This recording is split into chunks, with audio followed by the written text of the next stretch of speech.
The need to conserve various ecosystems in Kenya cannot be gainsaid. This is so especially at a time when the country is undergoing industrial transformation while agriculture continues to be the mainstay of the economy.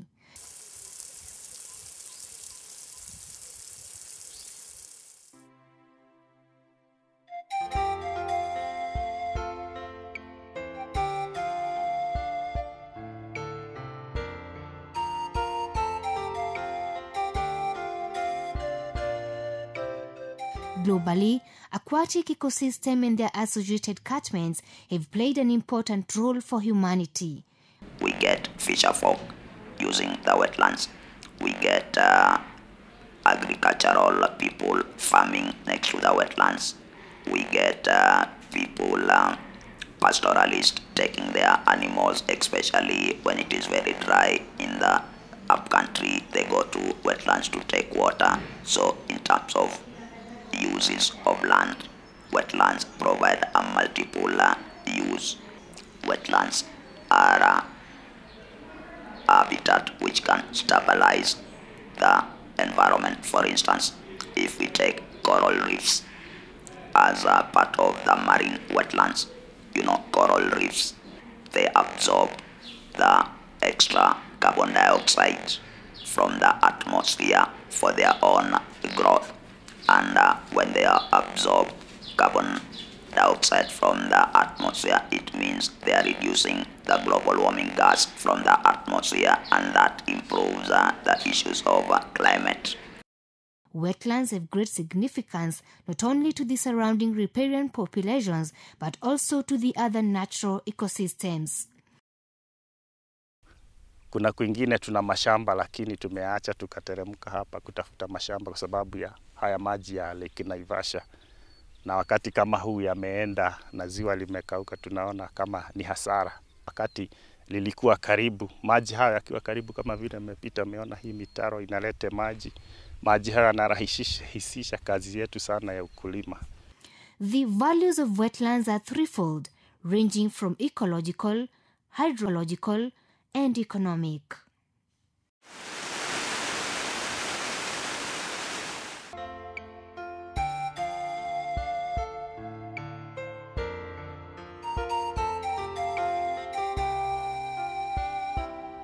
Wetlands are areas that fall between land and water with a depth of up to 6 meters and are permanently, seasonally, or occasionally waterlogged with fresh, saline or marine waters, including both natural and man-made areas that support life.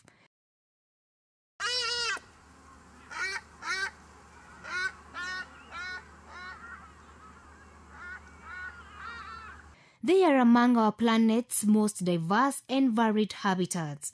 Wetlands include fens, swamps, marshes, and bogs. Sehemu hizi tunazosema ni lowevu ni kama vile maziwa, sehemu mito, chemichemi za maji, vinamasi kama vile kinamasi cha Chayala. Hizi zote tunaziita maeneo lowevu. Na huwa zina kazi muhimu ambazo zinafanya kwa jamii ambazo zinakaa kando kando ya sehemu zile. Wanaweza kupata maji pale kwa matumizi mbalimbali ya nyumbani. Sehemu zile ni sehemu ambazo zinahifadhi wanyama kama viboko, mamba. Sehemu zile pia huwa kuna ndege ambao pengine sana sana wale ndege ambao huwa wanahama kuanzia sehemu moja ama nyingine. Kiasi cha joto ulimwenguni kimepanda kidogo, na ndio maana huwa kuna hizi athari za kuwako na mafuriko kwa wingi, mara nyingine kukawa ukame zaidi. Kwa hivyo hizi eneo lowevu huwa zinasaidia kupunguza ile joto, na pia zinafanya athari kama zile kupungua katika dunia. Despite their high productivity and provision of many benefits, wetlands ecosystems are still facing serious threats. The main threats are those arising from poverty, poor policies, population pressure due to rapid population human growth, and immigration, urbanization, and industrialization. People are degrading. these wetlands. People are not caring about these wetlands. You find that there is a rapid human population growth, so there is a lot of pressure on the wetlands. Since we don't have land anywhere else and maybe other places are drying, people are running to the wetlands because the wetlands are always green and fertile. That is very serious. And you find people are constructing, people are cultivating. I went to the Olbolosat. If you go to the Lake Olbolosat right now, people have cultivated right up to where the river is. People have actually even demarcated. They have put beacons, holes they want to fence. Up to the water, you find where they are digging the holes, there is water inside. So that's a threat. And I don't know whether it's because of poverty, which is part of it, but also corruption and greed, and then lack of policy. Today, several problems face our wetlands. They include reclamation for agriculture, pollution due to domestic and agricultural discharge, eutrophication, overexploitation of resources due to increasing demands, excessive extraction of water, and invasion of alien species. Kiangalia pandi hii, watu wameingilia na wamefanya sijui ni nani, sijui ni land and settlement ama ni administration. Acquisition imeingia paka kwa ziwa ndani. Na tumeonelea kweli ziwa letu tayari limenyakuliwa. Wenye wamenyakua, wakishanyakua unakuta wana title deeds. It is a disastrous thing. Ukiingia katika hiyo shamba unapelekwa kotini. Na huyo mtu ana document na inakuwa ni trespass. It is approximated after every 100 meters on the southern part of the lake, we have a canal. So this came up last year and it was expanded.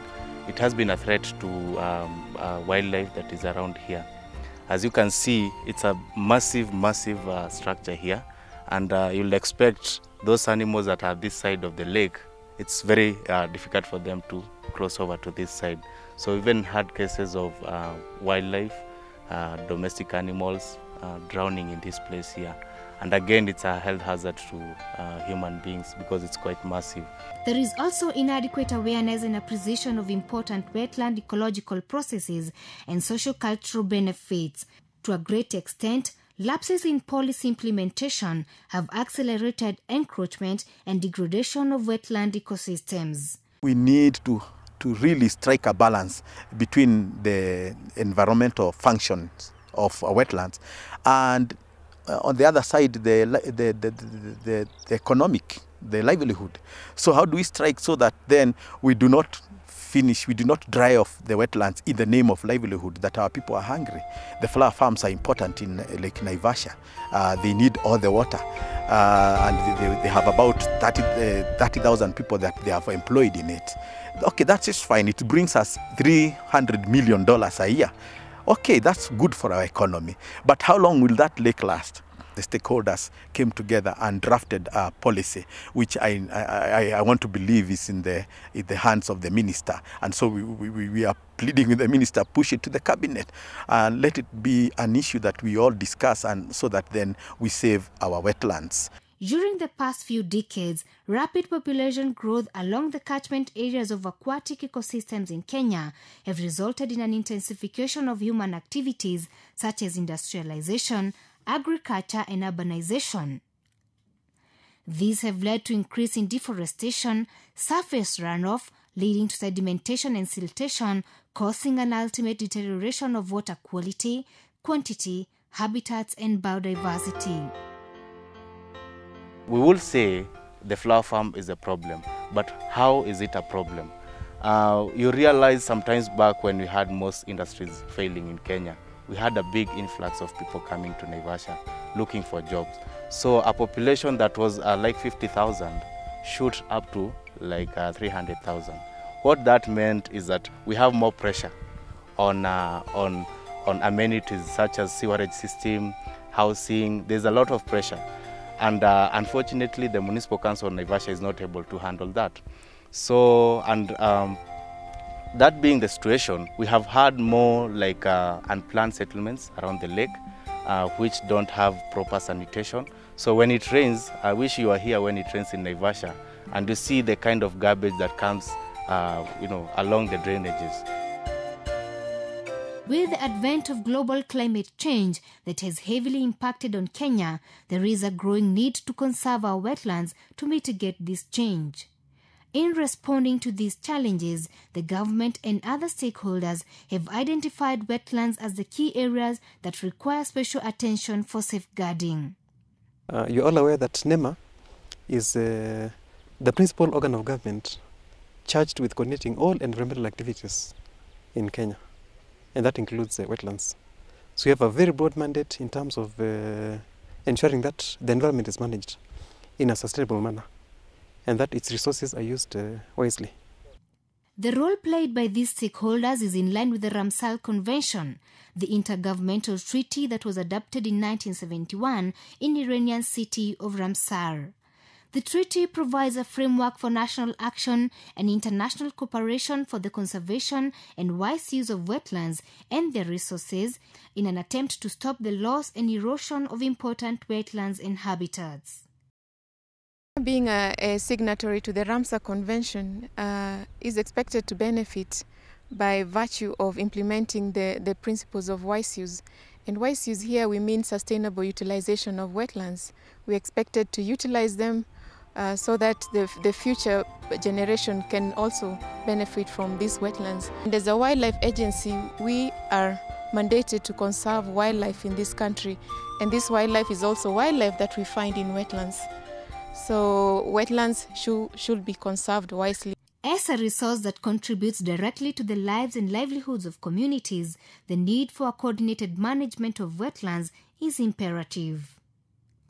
Kenya Wetlands Forum, a multi-stakeholder consortium working to promote wetlands conservation and their wise use in Kenya, has been involved in various community-based wetland management initiatives across the country.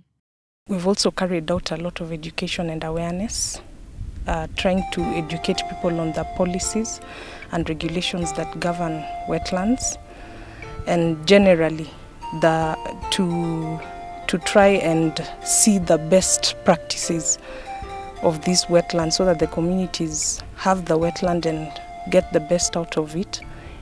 They're able to manage it properly.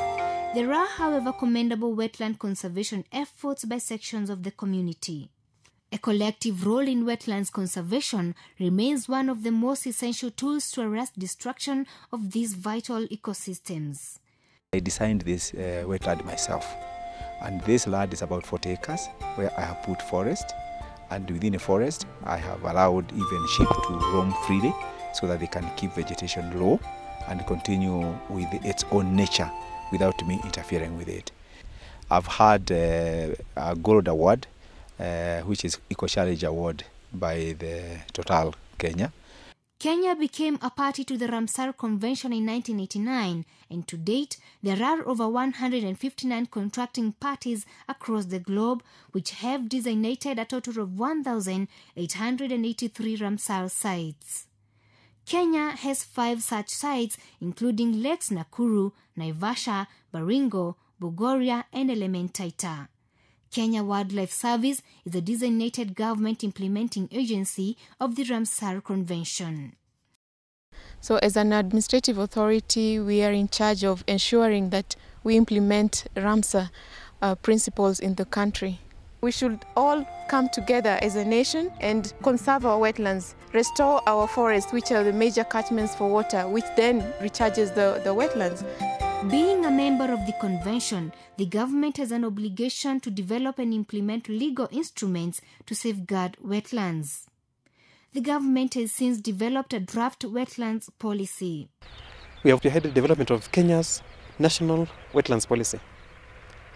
The policy was developed by a national committee that was coordinated by my office, and it has been approved by the relevant arms of government. It's currently at the office of the minister, awaiting tabling. We also hope to see the wetlands policy enacted and implemented, because then we shall have a tool that will help to manage not only the key wetlands, but even the smaller wetlands and the urban wetlands as well. Without a comprehensive policy framework and legal mechanism to protect wetlands, Kenya will find it increasingly difficult to achieve its development agenda, and therefore there is an urgent need to fast-track the enactment of the draft National Wetlands Policy.